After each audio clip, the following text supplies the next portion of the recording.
Hello there, my name is Chris Payton, creator and developer of doogiePIM, and I'm here to give you a little video guide of getting started.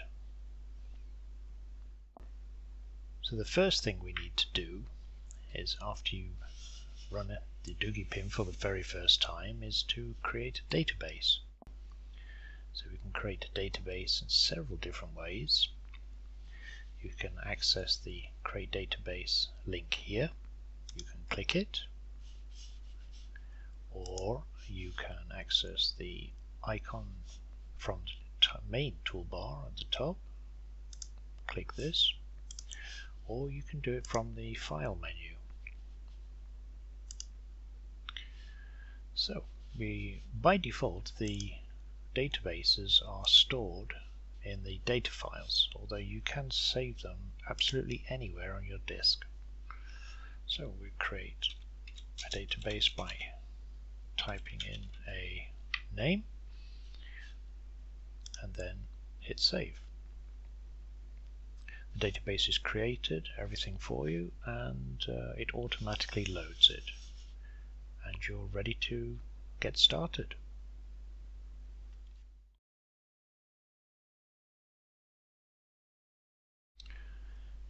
Now that we have our database created and loaded, the next step you should do is set a password.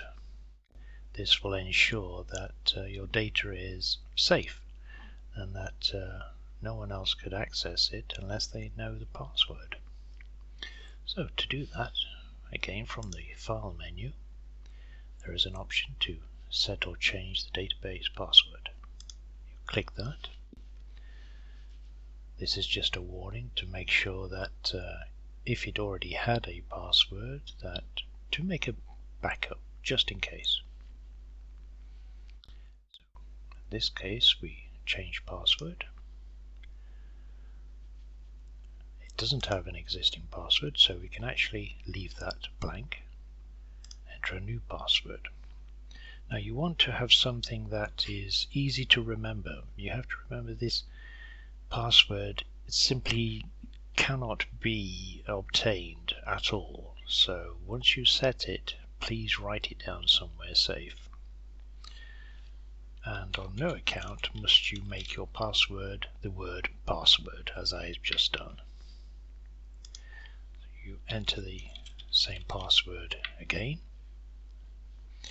Now the encryption. This ensures that the database is encrypted, which means the information cannot be seen outside of the program. There are strong encryptions and there are weak ones. Well, all of these are fairly strong.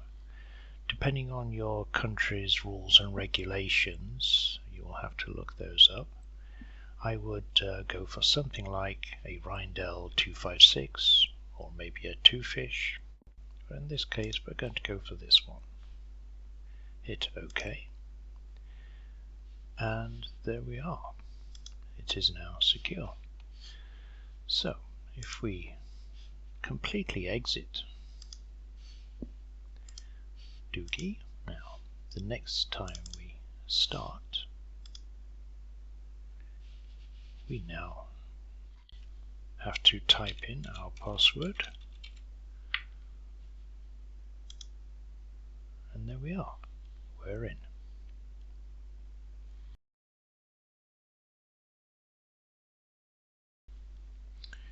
Okay, the next step you probably want to set up is the overall theme, the color. As you can see, this is the default Windows sort of grey looking theme. Perhaps you'd like something with a little more pizzazz, so we want to change the theme. You can access the theme here from the home page, or even better from the view. In every section there's always this here. You can choose a color, the base font, and the menu and toolbar font. If you want a little more control, go into the settings and preferences available in the tools. Go to the color and UI behavior here, and here we can set a theme. Maybe you like something yellow, or something for the icons. We can have blue. Now in my eyes that really is quite disgusting, but let's choose something a little nicer.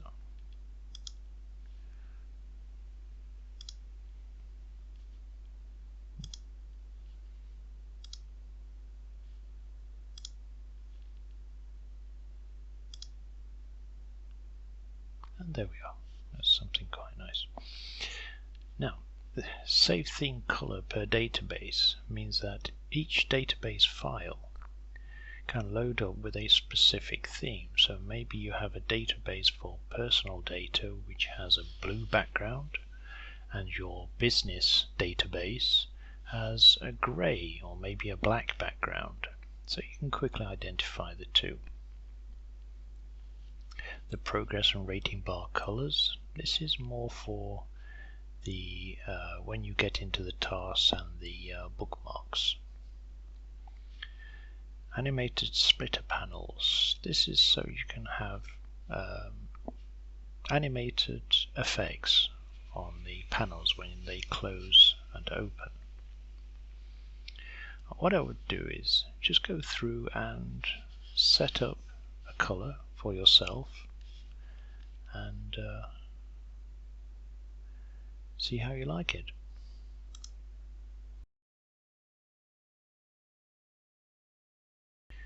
Now once you've set up a color, you probably want to set these icons, which one's your most useful.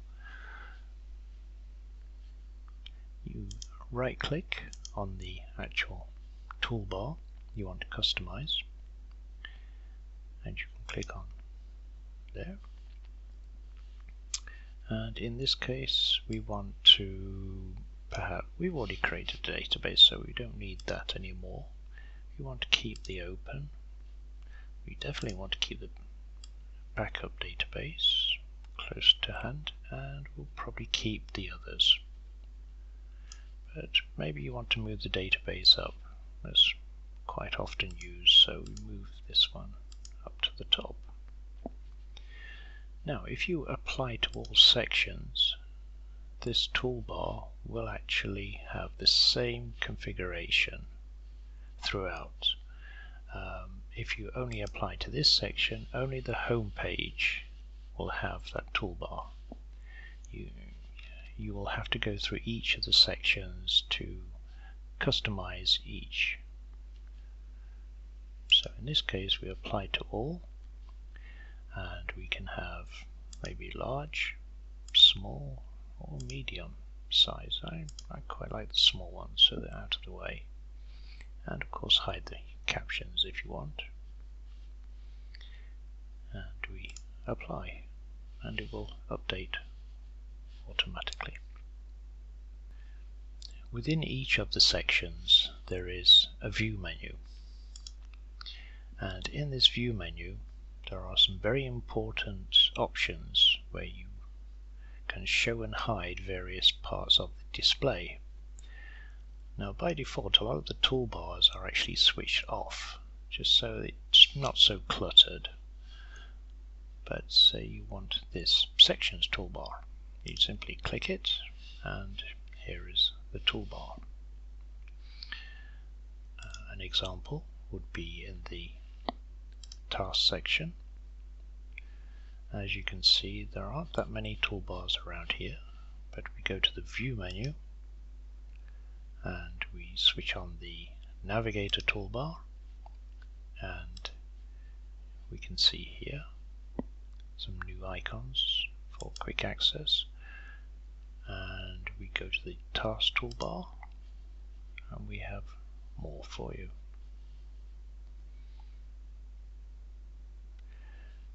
You can move the toolbars around. you simply unlock them. Right click on any toolbar and you'll have a small menu. When you click unlock, you will get a ... on the left side, which you can left click and drag, holding your left mouse down.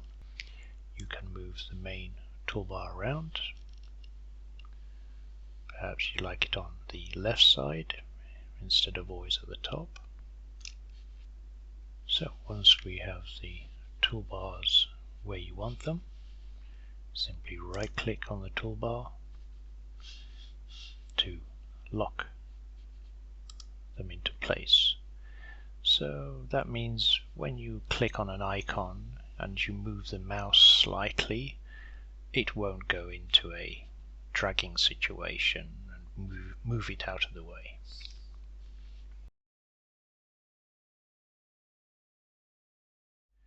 Well, that's the end of this video for today.